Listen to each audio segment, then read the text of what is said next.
আলাইহিস ফিরআউনের পরিচয়, মুসা আলাইহিস যৌবনকাল এবং মুসা আলাইহিস কেমনে কিভাবে খুনি হলেন, মুসা আলাইহিস নবুয়ত পূর্ব 3টি পরীক্ষা ছিল, যেটা নবুয়ত পাওয়ার আগে 3টা পরীক্ষা, এবং মাদিয়ানের জীবন যেটা হলো মাদিয়ান চলে যাওয়ার পরে বিবাহ সংসার, তারপরে ওখান থেকে মাদিয়ান থেকে ফিরে আসার পর যেটা হলো মিশরের দিকে রওনা যখন দিলেন, তখন রাস্তার ভিতরে তুর পর্বতে নবুয়ত লাভ হলো, এবং মুসা আলাইহিসকে দিয়ে 9টা নিদর্শন দেওয়া হয়েছে আল্লাহ তাআলা। তাকে প্রথমে 2টা ওহী দিয়ে দিল, পরে আরো দেওয়া হয়েছিল, টোটাল 9 বলে 11টা বলে এরকম নিদর্শন পেয়েছিলেন আল্লাহর কাছ থেকে। এবং মুসা আলাইহিস মিশরে গেলেন, মিশরে যে কি করলেন, দাওয়াত দিলে ফেরাউনকে, এবং তাকে দাওয়াতের তার ফলশ্রুতি কি হলো, ফেরাউন অ্যাকসেপ্ট করলো না এবং অনেক চ্যালেঞ্জ করলো, এবং সেটা পরীক্ষা ছিল জাদুকরদের মোকাবেলা হলো প্রথম পরীক্ষা। দ্বিতীয় পরীক্ষা হলো বনী ইসরাঈলের উপর অনেকগুলো ফেরাউনের জুলুম শুরু হলো একটা পর একটা। এটা সব জাদু পরে থেকেই যখন জাদুকররা সব তারপরে ইমান আনলো অনেকে, তখন এগুলো একটা পরীক্ষা তারপরে আসলো, এবং গজবগুলো আসলো, এবং সব ফেরাউন সম্প্রদায়ের যে গজবগুলো আসলো, মুসা আলাইহিস তখন এখানে 10টা মুজিজা যেগুলো একটা বর্ণনা সহ এক্সপ্লেইন করছে এগুলো সব। এগুলো গত ক্লাসে আমরা অলরেডি শেষ করে ফেলছি এগুলো।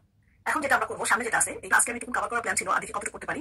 এখন নবুয়তের পরে যেটা হলো তৃতীয় পরীক্ষা, যেটা না 2টা পরীক্ষা হয়েছে, নবুয়তের আগে নবুয়তের পরে একটা ফেরাউনের এখানে, আর এখানে যেটা তৃতীয় পরীক্ষা যেটা হলো নাজাত লাভ করবে, যেটা বনী ইসরাঈলের আশুরা সিয়াম। এখানে কি আশুরা সিয়াম কি, বনী ইসরাঈলের পরবর্তী গন্তব্য কোথায়, বনী ইসরাঈলের অবৈধতা, তাদের উপরে আপত্তিত পরীক্ষা সময় বিবরণগুলো, এই যে অবৈধতা করলো তারা ওখানে যে প্রান্তরে 40 বছর তারা থাকলো, এই 40 বছর কি কি করছিল তারা, আল্লাহ কি কি নিয়ামত তাদের ঢেলে দিয়েছিল, কি কি অবৈধতা তারা করছিল, এগুলো কিছু কিছু করে যাবো।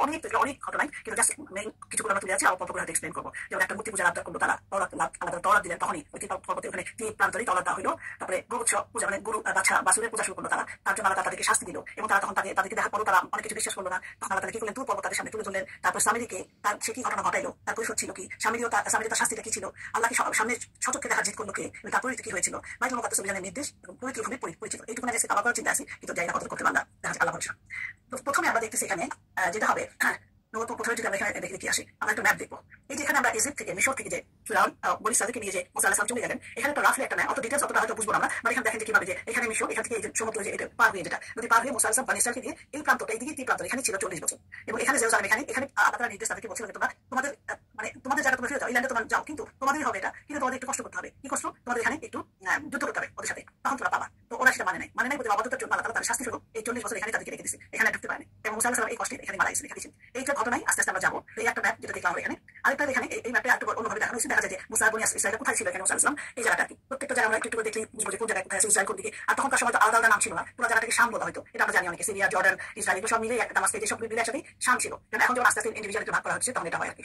তো যাই হোক, এরপর আমরা দেখি আচ্ছা, তখন এরপরে যে নবুয়ত পরবর্তী পরীক্ষা যেটা পাইলাম আমরা, এখানে কি আসতেছে আমরা যে সূরা শুআরার মধ্যে 60 থেকে 66 আয়াতে বিস্তারিত বর্ণনা করছে। তার আগে আমি একটু বলে নিই যে এই যে পরীক্ষা যেটা আসলো, এর আগে কি হলো, যে বারবার কি করলো, তার আগে মনে আছে যে ফিরআউন যতবার একটা করে বিপদ ওদের উপর গজব আসে, প্রতিবারই সে কিন্তু মুসার কাছে যায় এবং বলে যে আমাকে এটা আল্লাহর কাছে দোয়া চাও, এবারে ঠিক করে দাও, ঠিক করলে আমরা ইমান আনবো। এবারে বারবার সে যাইতো, বারবার প্রতিশ্রুতি দিত, এবং সে ফিরে আসতো না, ইমান আনতো না। এবার অনেকবার যখন ভেঙে ফেললো, 9টা গজব আসলো, এবং সবগুলাই পার পেয়ে গেলো সে, যখন এটা হয়ে গেল, তখন আল্লাহ তাআলা কি বললেন, আল্লাহ বললেন যে না, এদেরকে আর সুযোগ দেওয়া যাবে না। তখন আল্লাহ মুসা আলাইহিসকে বললেন যে তুমি বনী ইসরাঈলকে নিয়ে তাদের অন্ধকারে, মানে এখান থেকে চলে যাও।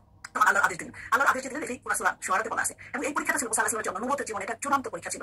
এটা ওখানে ওদেরকে ঠিক করতে পারে না, ওদেরকে নিয়ে ওখান থেকে সরে যাচ্ছে রাতের অন্ধকারে সমুদ্র পাড়ে, এটা তো সাধারণ কিছু না, বিশাল একটা। কিন্তু তারপরে তিনি ভয় পাইছিলেন, কোনো টেনশন ছিল না, কিছু ছিল না। উনি একদম দৃঢ় ছিল সব ব্যাপারে, না ওনার তাই ছিল যে উনি এত বেশি স্থির ছিল এবং এত বেশি নিষ্কম্প ছিল ব্যাপারে, যে উনি জানে যে আল্লাহ আমার সাথে আছে, ওর এদেরকে বলতো যে কোনো চিন্তা আল্লাহ আমার সাথে আছে। তো এইভাবে তার রাতের অন্ধকারে রওনা হয়ে গেল, ওইখানে খবর গেল, তখন সে কি করলো, ধাওয়া করা শুরু করলো। রাতের বেলা পারে নাই, সকালবেলা ফেরাউনকে পাওয়া মাত্রই তাদের পিছনে ধাওয়া শুরু করলো, এবং তারা অলরেডি তো অনেক চলে গেছে, পিছনে ধাওয়া শুরু করলো। এই ডিটেলস গুলাই সূরা শুআরাতে বলা আছে। কিভাবে শুরুতে বলা আছে যে ফিরআউনের বাহিনী তো হিংস্র, তারা একদম ডেসপারেটলি পিছনে ধাওয়া করা শুরু করলো, যে এত মানে চিন্তায়িত করতে পারে না যে সবাইকে নিয়ে ভাগবে, সেটা কিভাবে। তো সেই জন্য আল্লাহ তাআলা বলতেছেন যে সূর্যোদয়ের সময় তাদের তপস্যা দমন করলো, শুআরা ধাওয়া করলো, পশ্চাৎ দমন করলো, কারা সূর্যোদয়ের সময় তারা তাদেরকে ধাওয়া করলো।